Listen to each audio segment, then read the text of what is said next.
I figured this would be a good time to come back because I got to talk about like one of my favorite games ever, Resident Evil 2. I got a review copy. I was fortunate enough to get my hands on it early. I've been playing it a long time and I got a lot to say about it. I'm sorry I haven't been here in a while.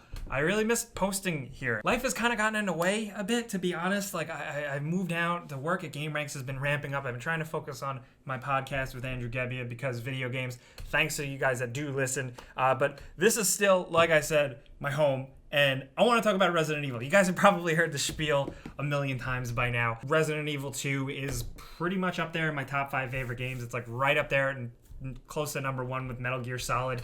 I used to play it on the playground with my friends, which is kind of fucked up if you think about it. That was like 2nd grade, and that's kind of crazy. But I was really looking forward to this remake. I had a lot of expectations. I had gotten my hands on it at E3 and stuff like that, but I still didn't totally know what to expect. And after powering through it, I played through Leon's campaign in one sitting. I was just that crazed about this game. But after playing through it all, I can confidently say it's even better than I expected. It is so good, man. I think this game, like, I don't mean to come back and be like a complete hype man. I know you guys want me to just shit on video games all the time, but I love it. It's so good. I forgot I had this. I have so much shit on my desk. But somebody got me this for my birthday. This is the original game, the Japanese edition, and it's so cool.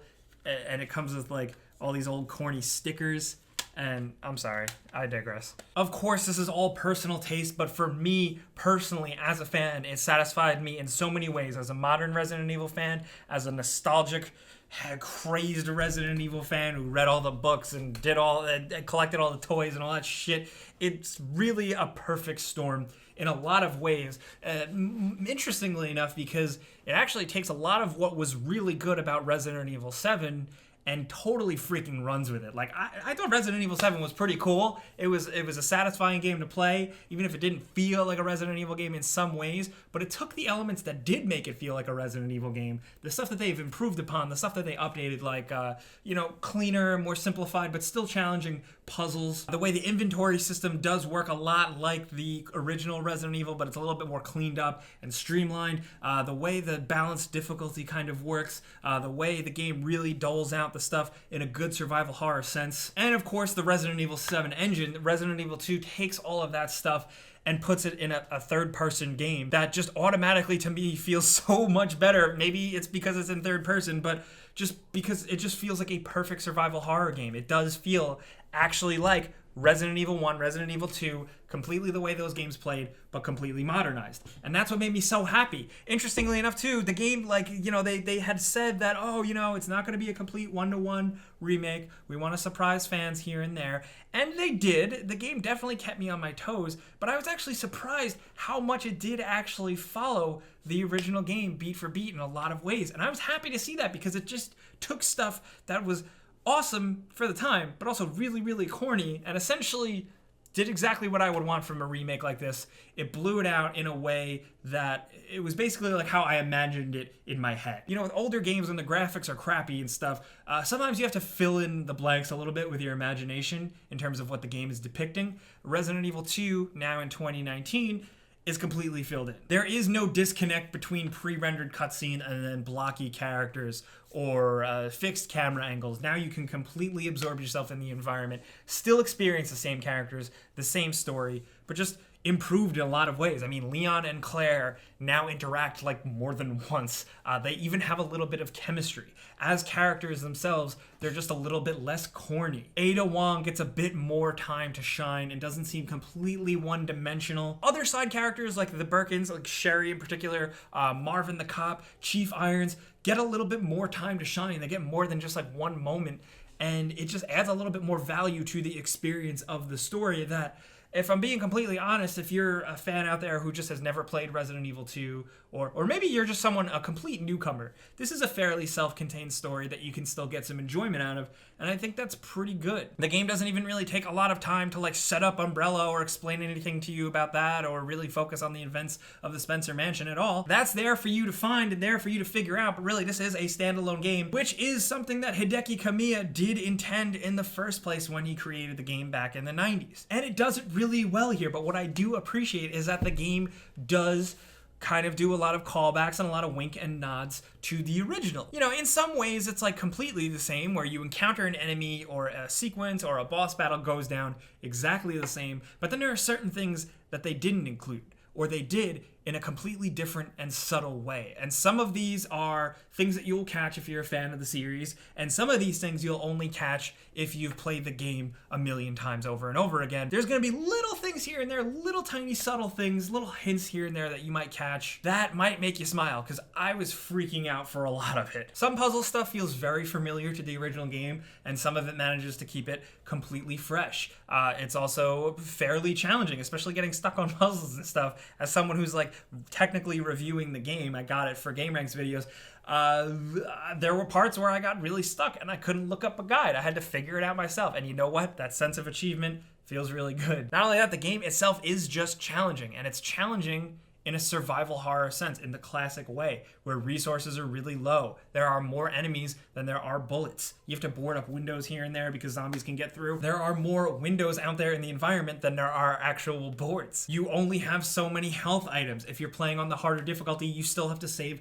with ink ribbons. And it works out really well because it keeps you consistently feeling like you're progressively more and more screwed as you go on. And it keeps even little things like I liked here and there from the original game too, like as the adventure goes on, your characters get more beat up, and it works really well as a storytelling mechanic and just showing what your characters are going through, because they're going through hell. And hell is absolutely with the boss battles and the creatures, because they're just so like disgusting Resident Evil as they've always been. But especially like Birkin and stuff, like seeing him now in 2019 fully rendered makes it that much more gross and sad and fucked up. And that's like some of my favorite aspects of Resident Evil. And the music. I remember when I did play it at E3, I gave you guys an impressions video. One of my biggest complaints was that like it didn't decide to go with the original music or essentially remake the music or anything like that. But I stand completely corrected. I'm totally wrong, dude. Like, the music here is very, very high quality and cinematic. Sounds really good, especially some of the themes where, like, I was in a really challenging spot where I kept getting killed.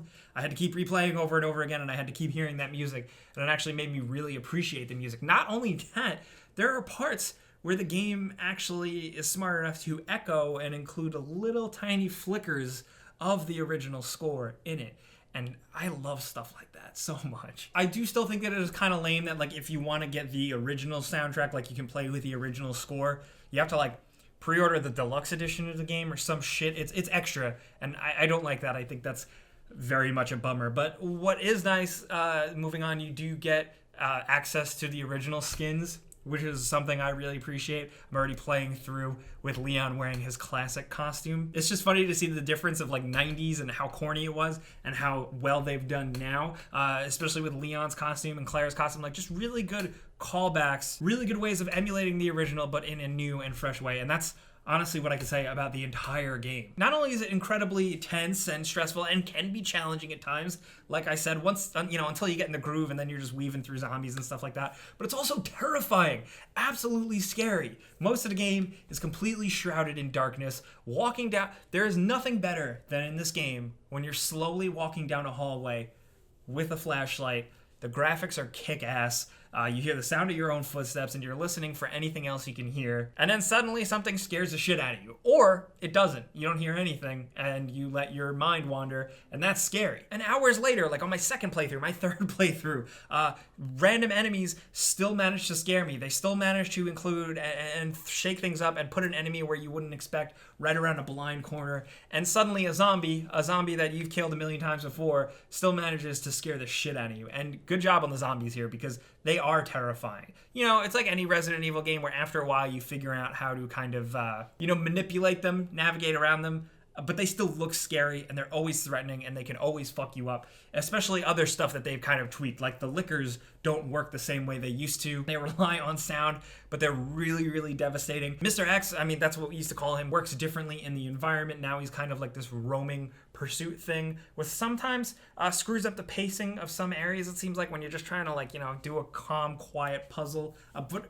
it's still really, really clever the way he included him and his footsteps stomping around, and you don't really know where he is, but you know he's looking for you, is just, I would suggest playing as Leon first. I don't have too much to back that up other than that, like, I just like the way some things play out with him a little better, and then experiencing the other stuff the second time around is good with Claire. So, like, you are gonna hear some people out there like, oh, I played through Leon's campaign in 7 hours, 8 hours. I got through it in like 6.5, 6:45, something like that. It's not about all that. If you've played the original Resident Evil games, they were the same length, but it's about replaying. And thankfully, modern Resident Evil 2 is just as replayable as the original. It works the same way. The formula feels just right. The perks are there, but with the added bonus of them doing a good job of kind of still shaking it up every time, and some things being random and just kind of having the pants scared off you here and there. Like I said, it's hard to say a lot bad about this. I am in love with this game. The visuals are amazing. The game looks really good. I can't get enough of that. It sounds great. I've played it with headphones, and this is very much just another game that, like, even people I know that don't really play video games, I just want to show them this, show them how scary it is, show them how amazing it looks, and show them how it's essentially exactly what I loved as a kid, but just, I don't know, like, spun up, brought up for the 21st century, completely as is. I'm so happy. Like I said, it sounds like I'm just kissing this game's ass, but that's what this channel is for. I want to talk about stuff I like, goddammit. And Resident Evil 2, when it does drop, I highly recommend you check it out. If you're a fan, obviously. If you're not, I still would look into it. It's really fucking cool. I do want to know what you guys think of impressions out there of the game so far. If there's anything else you want me to tell you, I've tried to keep it spoiler free, even though most stuff is just from an old game. Still, if you want to ask me any other questions or anything, hit me up on social or find me in Discord or anything like that. I do want to talk to you guys. I will always talk about Resident Evil. I want to make more Resident Evil videos. We'll be talking about it more on the Because Video Games podcast, so keep your eyes peeled for that. But for now, I'm going to go. As always, thanks for watching, guys. I'm Jake Baldino. You can subscribe because of video games. I think 2019 may be the time to retire that phrase. I don't know. Let me know.